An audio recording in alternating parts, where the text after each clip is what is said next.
മുംബൈ ദർപ്പൺ ചാനലിലേക്ക് എല്ലാവരെയും ഒരിക്കൽ കൂടി സ്വാഗതം ചെയ്യുന്നു. നിങ്ങൾ ഈ ചാനൽ ഇതുവരെ സബ്സ്ക്രൈബ് ചെയ്തിട്ടില്ലെങ്കിൽ സബ്സ്ക്രൈബ് ചെയ്യാൻ അഭ്യർത്ഥിക്കുന്നു. ഒപ്പം അടുത്തുള്ള ബെല്ലൈക്കണും ക്ലിക്ക് ചെയ്യുക. അപ്പോഴെൻ്റെ പുതിയ വീഡിയോയുടെ നോട്ടിഫിക്കേഷൻസ് നിങ്ങൾക്ക് ലഭിക്കുന്നതായിരിക്കും. കഴിഞ്ഞ ജന്മത്തിലെ കർമ്മങ്ങളുടെ ഈ ജന്മത്തിൽ അനുഭവിക്കേണ്ട ഫലങ്ങളും അതുമായി രാഹുവിന് എന്താണ് കണക്ഷൻ എന്നതിനെയും കുറിച്ച് ഞാൻ 12 എപ്പിസോഡുകളുള്ള ഒരു പരമ്പര ഈ ചാനലിൽ പബ്ലിഷ് ചെയ്തിരുന്നു.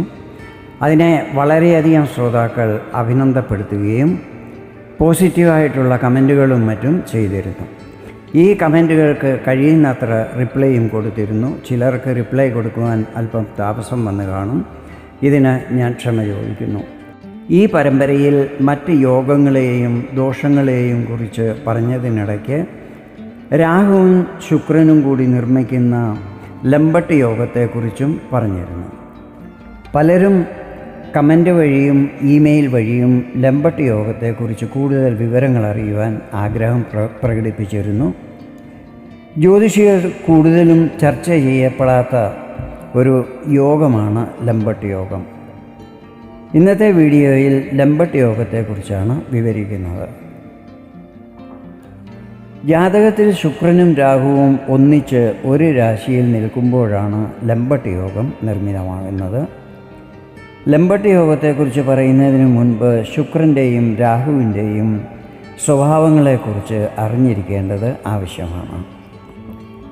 സംഗീതം, നൃത്യം, സൗന്ദര്യം, ആർട്ട്, ആർഭാട വസ്തുക്കൾ, ആഭരണങ്ങൾ, വിദേശയാത്രകൾ, ജീവിത പങ്കാളി, വിവാഹം, പ്രേമബന്ധങ്ങൾ, പെർഫ്യൂം, ഭൗതിക സുഖങ്ങൾ എന്നിവയുമായിട്ടെല്ലാം ബന്ധപ്പെട്ടിട്ടുള്ളതാണ് ശുക്രൻ.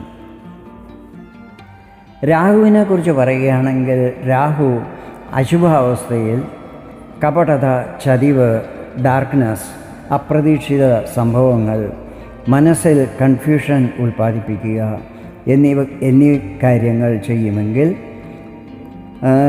വാക്ചാതുര്യം, എത്ര വലിയ ശത്രുക്കളെയും മിത്രങ്ങളാക്കുക അല്ലെങ്കിൽ പരാജയപ്പെടുത്തുക, ഏത് വിപരീത പരിസ്ഥിതികളെയും തരണം ചെയ്യാനുള്ള ശക്തിയും സാമർഥ്യവും നൽകുക, വിദേശത്ത് പോവുക, രാഷ്ട്രീയത്തിൽ നല്ല സ്ഥാനങ്ങൾ ലഭിക്കുക, എത്ര കഠിനാധ്വാനം ചെയ്താലും ക്ഷീണിക്കാതിരിക്കുക എന്നിവ രാഹു ശുഭാവസ്ഥയിൽ നൽകുന്ന പ്രഭാവങ്ങളാണ്. ഇങ്ങനെയുള്ള രാഹുവും ശുക്രനും ഒരു രാശിയിൽ ഒന്നിച്ചു നിൽക്കുമ്പോഴാണ് ലംബട്ട് യോഗം നിർമ്മിതമാകുന്നത്.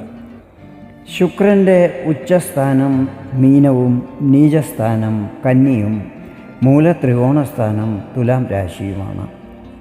അതുപോലെ രാഹുവിൻ്റെ ഉച്ചസ്ഥാനം മിഥുനം രാശി, നീചസ്ഥാനം ധനുരാശി, മൂലത്രികോണം മിഥുനം രാശിയുമാണ്. രാഹുവും ശുക്രനും ഒരേ രാശിയിൽ 10-12 ഡിഗ്രിക്കുള്ളിൽ നിൽക്കുമ്പോഴാണ് കൂടുതൽ പ്രഭാവം ഉണ്ടായിരിക്കുന്നത്. രാഹുവിൻ്റെയും ശുക്രൻ്റെയും സന്ധി ഉച്ചസ്ഥാനത്ത് ഉണ്ടാകുമ്പോൾ ശുഭഫലങ്ങളായിരിക്കും ലഭിക്കുന്നത്. ജാതകത്തിൽ ഇങ്ങനെയാണ് സ്ഥിതിയെങ്കിൽ ആ വ്യക്തിക്ക് പ്രേമബന്ധങ്ങളിൽ സഫലത ലഭിക്കുന്നതായിരിക്കും. യാത്രകൾ ചെയ്യാൻ ഇഷ്ടപ്പെടുന്നവരും നല്ല ഭക്ഷണപ്രിയരും ആയിരിക്കും. ആർഭാട ജീവിതം നയിക്കുവാൻ ഇഷ്ടപ്പെടുന്നവരായിരിക്കും. ഇവർ ജീവിതത്തിൽ ഉയർന്ന സ്ഥാനങ്ങൾ കരസ്ഥമാക്കുന്നതായിരിക്കും. ഇവരുടെ ആഗ്രഹങ്ങളും ഇച്ഛകളും മറ്റും ഹൈ ലെവലിലുള്ളതായിരിക്കും. അതേസമയം രാഹുവിൻ്റെയും ശുക്രൻ്റെയും സന്ധി നീചസ്ഥാനത്താണ് സംഭവിക്കുന്നതെങ്കിൽ അശുഭഫലങ്ങളായിരിക്കും നൽകുന്നത്.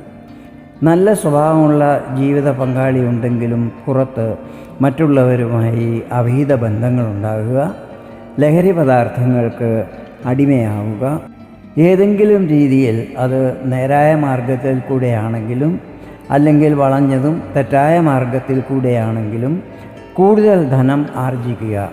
അതായത് മറ്റുള്ളവർക്ക് എന്തു സംഭവിച്ചാലും കുഴപ്പമില്ല, സ്വന്തം കാര്യം നടന്നു കിട്ടണം എന്ന വിചാരമുള്ളവരും ആയിരിക്കും. ജാതകത്തിൽ ലംബട്ട് യോഗമുള്ളവർ വെള്ളിയാഴ്ച ദിവസങ്ങളിൽ ദേവീ പൂജകൾ നടത്തുന്നത് ശുഭകരമായിരിക്കും. നിത്യവും ഓം റം രഹവേ നമ എന്ന രാഹുമന്ത്രം ജപിക്കുക. എല്ലാ ശനിയാഴ്ചകളിലും രാഹുവിൻ്റെ ബീജമന്ത്രം ഓം ഭ്രാം ഭ്രീം ഭ്രൗം സഹ രാഹവേ നമ 108 പ്രാവശ്യം ജപിക്കുക. ഇങ്ങനെ ചെയ്യുന്നതും രാഹുവിൻ്റെ പ്രീതി ലഭിക്കുവാൻ സഹായിക്കുന്നതായിരിക്കും.